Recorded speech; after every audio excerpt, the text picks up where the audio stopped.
Ini kaidahnya dulu. Masalah kasus ada orang imam pimpin doa setelah sholat, jangan dibahas doanya. Doa adalah ibadah. Tapi begini, sebelum anda kerjakan satu ibadah, tanya, saya mau ziarah kubur. Jangan ziarah kubur sebelum anda tanya bagaimana Rasulullah SAW ziarah kubur, agar jangan anda buat-buat ziarah kubur itu. Adanya orang taruh kembang di kuburan, siram air, buat batu nisan, pasang lampu, baca zikir-zikir di sana, karena dia mau ziarah kubur semaunya sendiri. Tidak bisa. Anda muslim, punya kiai, punya Rasulullah SAW, suri toladan kita, uswatun hasanah. Tanya Rasulullah ziarah kubur bagaimana. Rasulullah SAW dalam hadis Bukhari menziarahi kubur Baqi, datang, memberikan salam, mendoakan mereka, pulang. Nggak ada lagi yang lain. Nggak pernah Nabi SAW bawa kembang, siram kuburan karena sudah kering, padahal Madinah panas 50 derajat, pecah-pecah tanahnya. Ada istilah di Indonesia, kalau tanahnya pecah, kesian lagi diazab di bawah, kasih air, kasih kembang biar wangi, biar ditaruh kembang yang paling mahal. Kalau dia ahli maksiat tetap disiksa di bawah gitu kan. Jadi nggak bisa itu patokannya. Mau sholat, jangan pernah sholat dulu, tanya Rasulullah sholat bagaimana, belajar 5 menit bisa. Oh rukunya begini, sujudnya begini, sama, baru Allah terima. Tujuan Nabi SAW diutus untuk apa? Untuk dicontohi, diciplak hidupnya, cara makannya, cara tidurnya, berpakaian, bahkan cara jalannya saja. Para sahabat contohnya, Nabi jalan begini. Bukankah ada hadis yang mengatakan, sahabat berkata Rasulullah SAW kalau jalan seperti orang turun dari bukit. Mereka sampai membahasakan itu. Rasulullah pernah keluar kepada kami menyisir rambutnya dengan rapi ke arah sebelah kanan belakang. Ditunjukkan gitu kan. Rasulullah SAW menyukai ini. Rasulullah SAW memakan dengan cara begini. Diajarkan kepada kita semua agar kita contohin. Yang jadi masalah bagi kita ini, kita selalu mau buat apa-apa yang tidak diperintahkan oleh Nabi SAW. Selalu alasannya baik. Sekarang kasus berdoa setelah sholat. Doa adalah ibadah, nggak ada masalah doa. Tapi kalau kita mau ikat antara sebuah ibadah dengan ibadah yang lain, tanya dulu, Rasulullah pernah ikat nggak? Pernah pertemukan nggak? Ziarah kubur dengan baca Quran. Ziarah kubur ibadah, baca Quran ibadah. Pernah nggak Nabi baca Quran di kuburan? Itu tanya. Nggak ada riwayat Nabi SAW pernah baca Al-Fatihah untuk orang mati atau baca di ayat Al-Quran. Datangkan dalilnya coba. Nggak ada satu hadis pun menjelaskan masalah itu. Lalu kenapa anda buat? Oh karena saya mau buat ibadah. Baik, ibadah yang Nabi ajarin. Salam, doain, selesai. Jangan lebih daripada itu. Masa anda lebih pintar dari Nabi Muhammad SAW? Habis sholat, memang paket yang Nabi tawarkan, yang beliau selalu kerjakan adalah zikir. Setelah sholat dengan zikir sholat yang sudah masyhur, istighfar, kemudian baca Allahumma antas salam, sampai membaca ayat kursi, al-ikhlas, al-falaq, an-nas, baca subhanallah, alhamdulillah, Allah akbar 33 kali, sampai terakhir baca digenapkan la ilaha illallah wahdahu la syarika. Selesai itu semua hadis Nabi SAW menjelaskan setelah sholat, Rasulullah SAW langsung berdiri. Memang beliau tidak pernah berdoa habis sholat 5 waktu itu. Memang begitu. Bukan doanya yang jadi masalah, bukan. Karena Rasulullah tidak kerjakan, jadi kita tidak kerjakan. Saya tekankan dalam pengajian saya, kalau anda punya hajat berdoa, berdoalah setelah sholat ba'diyah. Insya Allah aman. Karena sudah lepas dari paket yang Nabi tentukan. Selama Rasulullah SAW sudah mencontohkan dan memerintahkan sebuah perbuatan, ditentukan tempatnya, jumlahnya, waktunya, jangan pernah dilanggar. Habis sholat bacalah subhanallah 33, alhamdulillah 33, Allah akbar 33. Jangan anda bilang saya bisa baca 100. Loh Rasulullah suruh 33 kok. Ditentukan, jangan lebih pintar. Nanti setelah sholat, jangan ikutkan dengan paket rangkaian sholat ini. Di luar waktu sholat anda membaca 100 silahkan. Karena nggak ada penekanan di situ. Kalau ada penekanan waktu, tempat, dan jumlah, jangan dibantah. Anda pengikut Rasulullah atau bukan gitu kan? Harus jadi jelas. Yang membuat umat ini di Indonesia juga jadi masalah sekarang, karena mau buat sendiri. Semaunya sendiri. Kenapa akhi, kenapa Pak Kiai, kenapa Habib, kenapa Ustadz, kenapa buat ini? Bukankah Rasulullah tidak mencontohkan? Oh enggak apa-apa, ini kan baik. Loh, kalau semua orang berkata seperti anda, apa yang tertinggal dari agama kita? Kira-kira apa lagi yang tertinggal? Enggak ada kemurnian agama, karena semua orang mau buat semaunya. Gitu kan? Semaunya sendiri. Pindah rumah, baca berzanji. Apa itu berarti sejarah Nabi? Kenapa baca berzanji saudaraku? Rasulullah untuk pindah rumah pernah baca-baca gitu enggak? Enggak pernah. Kenapa dibuat? Anda muslim bukan? Muslim. Ya saya harus ikuti. Kalau tidak akan terus ini mengakar nih. Anda buat satu bid'ah sekarang. Bid'ah itu lawannya sunnah. Anak anda akan buat 10 bid'ah. Cucunya akan buat 100 bid'ah. Akan banyak bid'ah merakar di masyarakat. Dan agama akan ditinggalkan. Kemurnian sunnah akan hilang gitu kan. Dan ini bahaya. Ingat. Nabi SAW mengatakan kepada kita dengan hadis yang sangat jelas. Hadis sahih riwayat Imam Ahmad bunyinya begini. Semoga Allah merahmati umatku yang menukil dariku seperti apa yang aku ajarkan atau sebutkan. Sampai ulama hadis mengatakan Nabi ucapin habis sholat astagfirullah, maka sahabat tidak ada berani yang menambah azim. Nggak ada sahabat yang bilang astagfirullah azim habis sholat, nggak ada. Astagfirullah saja karena Nabi ucapin itu. Mereka mengakui tidak lebih pintar daripada Nabi SAW. Kenapa kita harus tambah astagfirullahaladzim, wali walidayya, wali muslimin, panjang. Dari mana ini semua? Ditambah-tambah, diembel-embelin, kenapa? Akhirnya keluar dari ajaran Nabi Muhammad SAW. Ini masalah gitu kan? Kenapa harus dilakukan? Peringatan maulid Nabi sudah sering saya ingatkan. Anda tanya semua yang buat maulid, kapan maulid itu sejarahnya ada? Semua buku sejarah menjelaskan tahun 230 Hijriah. Nabi meninggal tahun berapa? 11 Hijriah. Gitu kan? 11 Hijriah. Lalu kenapa harus ada dilakukan? Dan dari mana sejarahnya? Yang membuat pertama adalah orang-orang Syiah.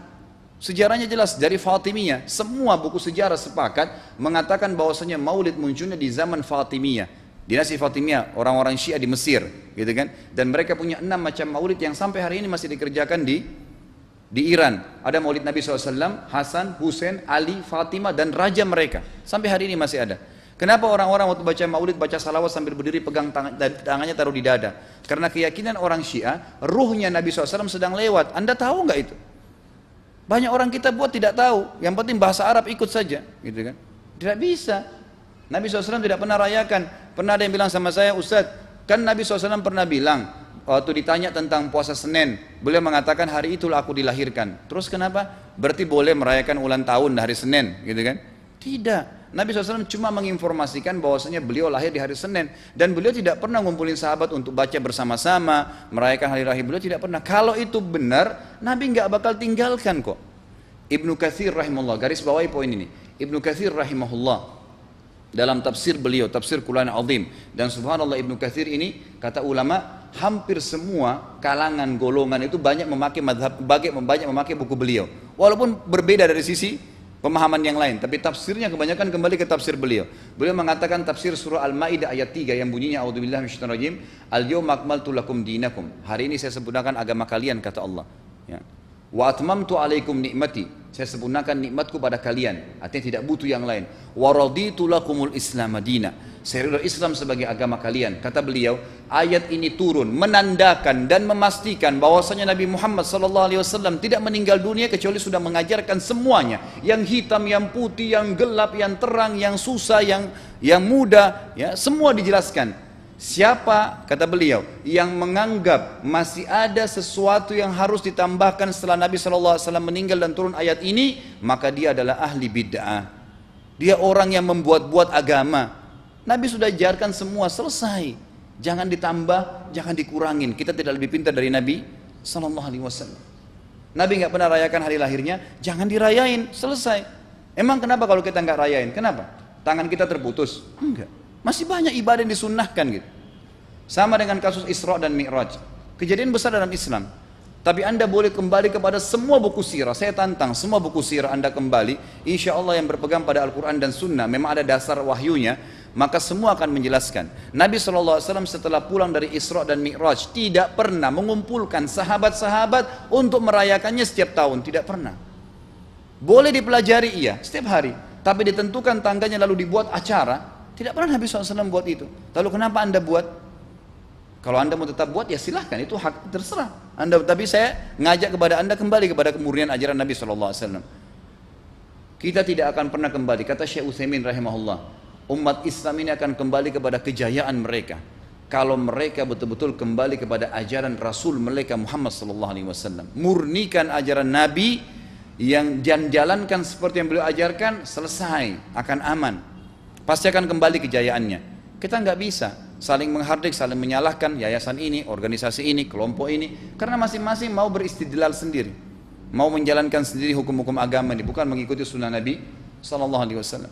Jemaah haji kita, jemaah umrah, datang ke Mekah, tur dalam kota Mekah, naik ke gunung untuk lihat Gua Hira. Kenapa naik ke Gua Hira? Oh, Rasulullah pernah di sini. Baik, saya jelaskan. Nabi Muhammad SAW ke Gua Hira sebelum turunnya wahyu. Dan beliau terakhir sekali di Gua Hira pada saat menerima Iqra bismi rabbikal ladzi khalaq. Itu saja. Setelah kejadian itu, Beliau turun dari Gua Hira, dari waktu itu sampai meninggal, Nabi SAW tidak pernah ke Gua Hira lagi dan tidak pernah suruh sahabatnya ke Gua Hira. Kenapa anda ke Gua Hira? Sampai naik 3 jam ada yang jatuh mati. Karena jahil, tidak tahu pemahaman agamanya. Nggak bisa begitu. Cukup dikenang iya. Kecuali Nabi SAW suruh, datangilah Gua Hira. Ya silahkan. Gitu kan? Kalau enggak, kan begitu. Masalah Isra Mi'raj saudaraku kejadian besar. Ambil ibrohnya, yang penting ilmunya. Oh salat 5 waktu, kejadiannya pernah gini. Ada kebesaran Allah, ambil pelajarannya iya.